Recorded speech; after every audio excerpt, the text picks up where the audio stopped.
right? I'm a walk-on. Real simple. Yeah, it's I have not heard a logical explanation to this date, which is why I am going to be pushing so hard for one institution out there to submit a policy change to the NCAA that we can rally America behind and put pressure on the NCAA to overturn that rule. So many people want transferring and sitting out a year to be abolished for all people, and I'm not sure I agree with that or disagree with that. I'd want to hear more, and how difficult that would be, because otherwise, you would probably have a problem with tons of scholarship guys, oh, Alabama's going to, have a chance to win the national championship next year. Shoot, I'm going to just transfer. You could have a problem with that, and you could have guys wanting to transfer left and right. So there should be parameters set up for that, or just not allow it to happen. I understand that at the scholarship level, but at the level of walk-ons who supposedly are just blocking dummies, why can't I just move and go somewhere else? It doesn't affect the NCAA at all. Doesn't seem to make sense. And you touched on the issue of insurance earlier and talk about that. I think that's something that's going to really shock people. If you're out there and you suffer an injury, while you are doing work or while you are preparing on behalf of the football team and the university, the insurance doesn't get covered? The insurance, the medical expenses are the responsibility of the student athlete, and the student athlete not only has to have insurance, at school, which I totally understand, but typically universities ask that the parents of that student athlete purchase additional insurance, preferably on their own insurance policy, to bring that student athlete under their umbrella. But still, it's the parents paying that additional money. If a student athlete is injured, they will most likely pass the buck on to the parents and have them try and pay for it.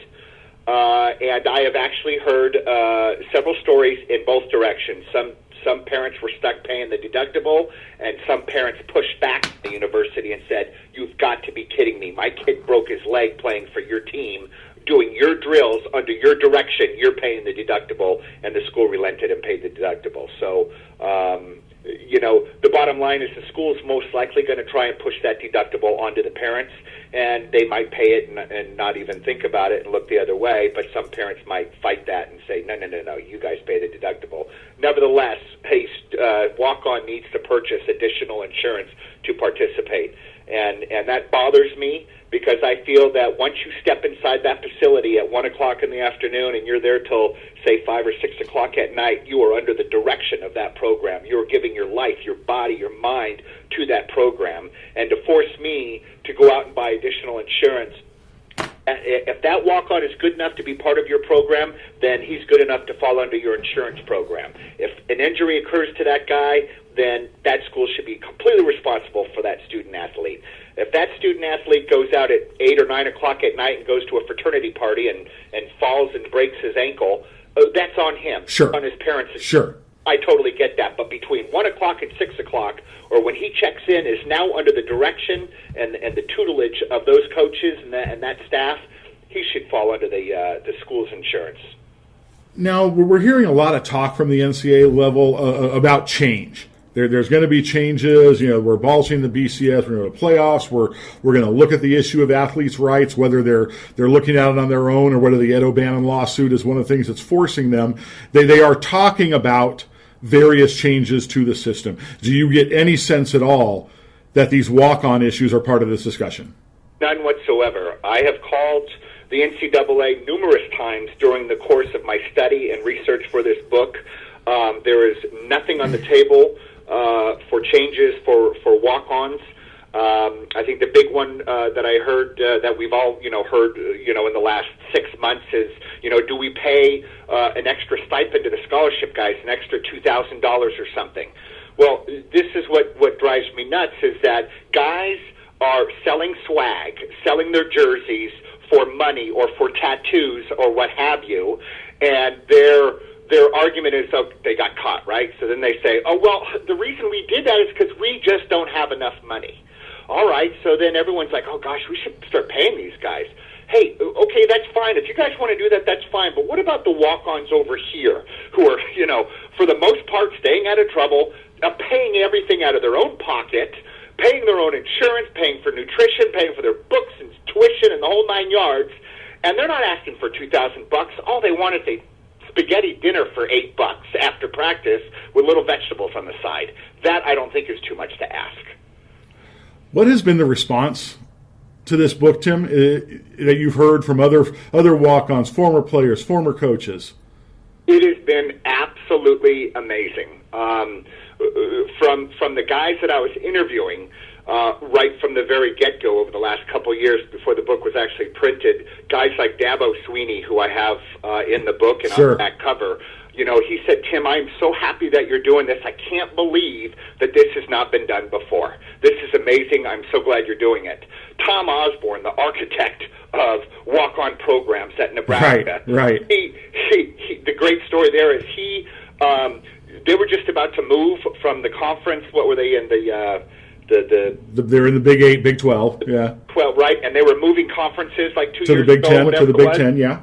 I called Tom Osborne because he was still athletic director at the time at Nebraska, and his secretary told me he is so busy right now, there is not a chance he has to talk with you. And I said, that's fine. Let me email you a query letter of the book. And if he throws it in the trash, he throws it in the trash.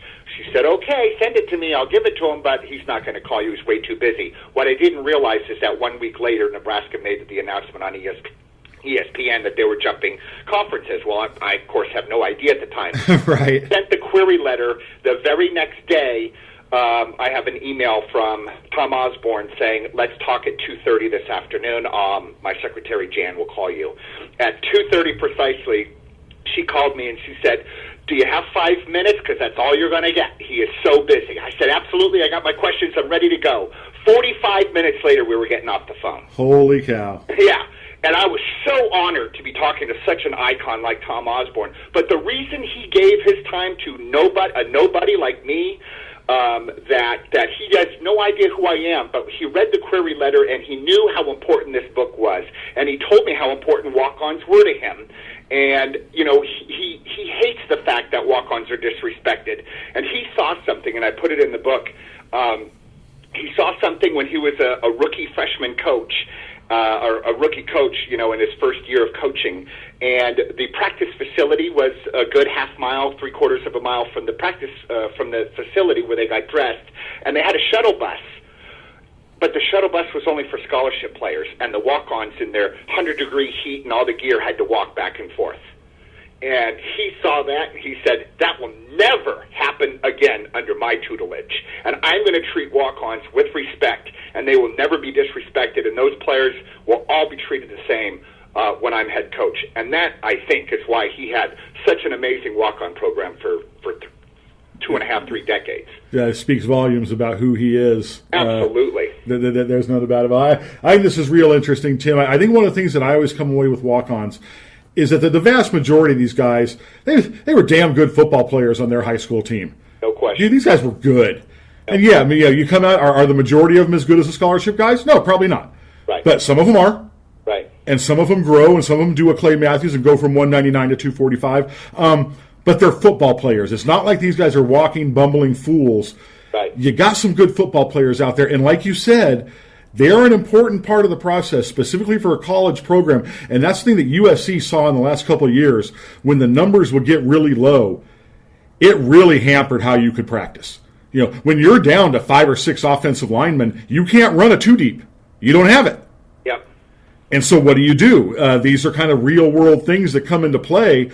And so, hey, if you're not paying attention to a walk-on program, just wait until you get into a situation like that. SC found out, and you saw a lot of walk-ons. We saw guys like Nathan Gertler this year. Nathan Gertler got some pretty good playing time. Yeah, and I think that also, this goes with the coaching mindset, is that some coaches really get behind the walk-ons, and some coaches, not so much. Right. I personally feel, and I've only met Lane Kiffin once, and I'm sure he's a lovely man, but I don't believe he really worked the walk-on opportunity that I believe he had. He obviously made comments to the media and after games, hey, we're depleted, we only traveled 50-something guys, and I'm thinking, and I watched, the interview, and I'm thinking, why did you only travel 50-something? How many more stud walk-ons do you have back back at the USC campus that are ready to play right now. They could give you a couple reps here and there. Put them on special teams Yeah. so your starters don't have to do special teams as well.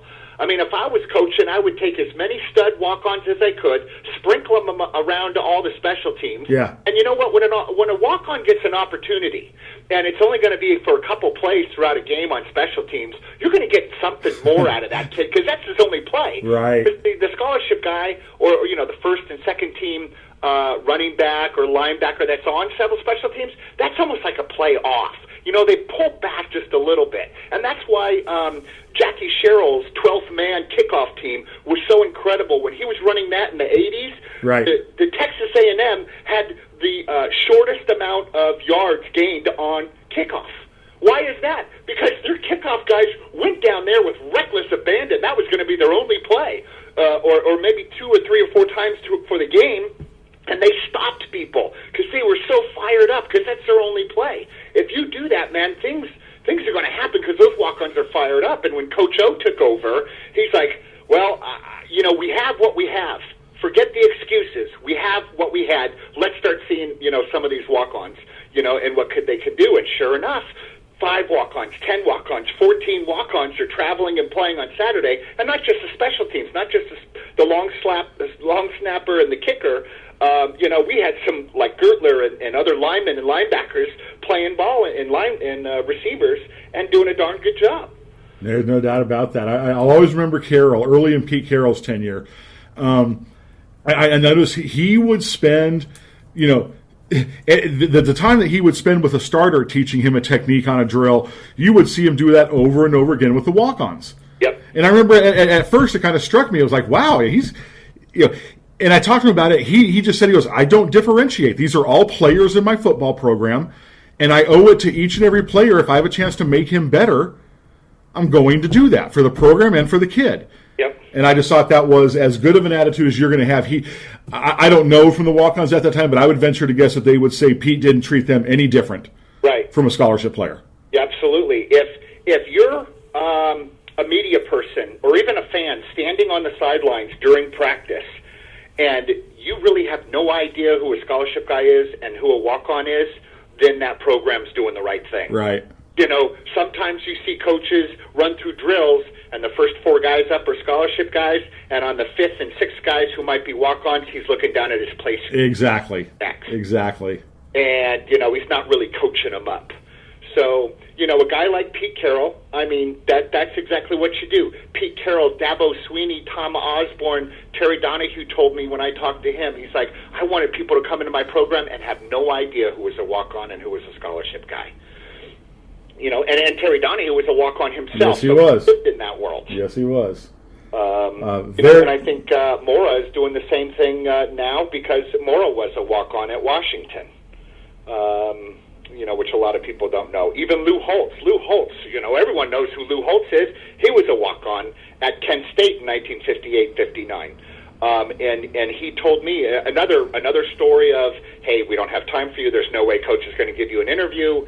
And I just kept calling his secretary, and I said, I am writing a book about walk-ons. What he says is going to be imperative to this book. When she finally gave the message to him, she called me back, and she goes, call Coach Holtz on his cell phone at exactly noon tomorrow.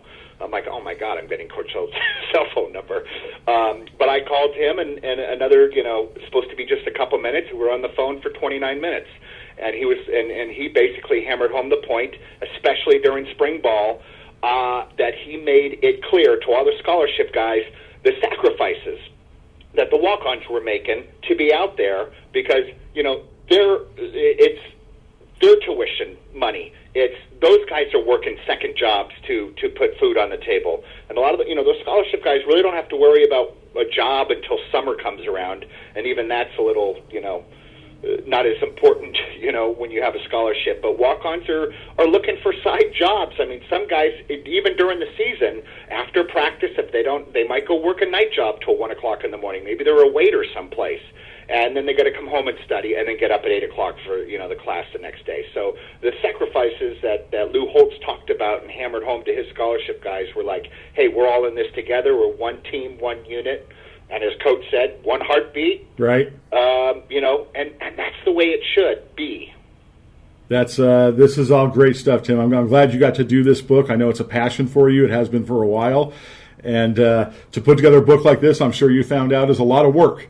But it was the longest term paper of my life. No doubt about it. Well, hey, I appreciate your time, Tim. I hope this book does wonders for it. I appreciate it. Thanks so much, Gary. Take care. Have a good day. You too. Bye.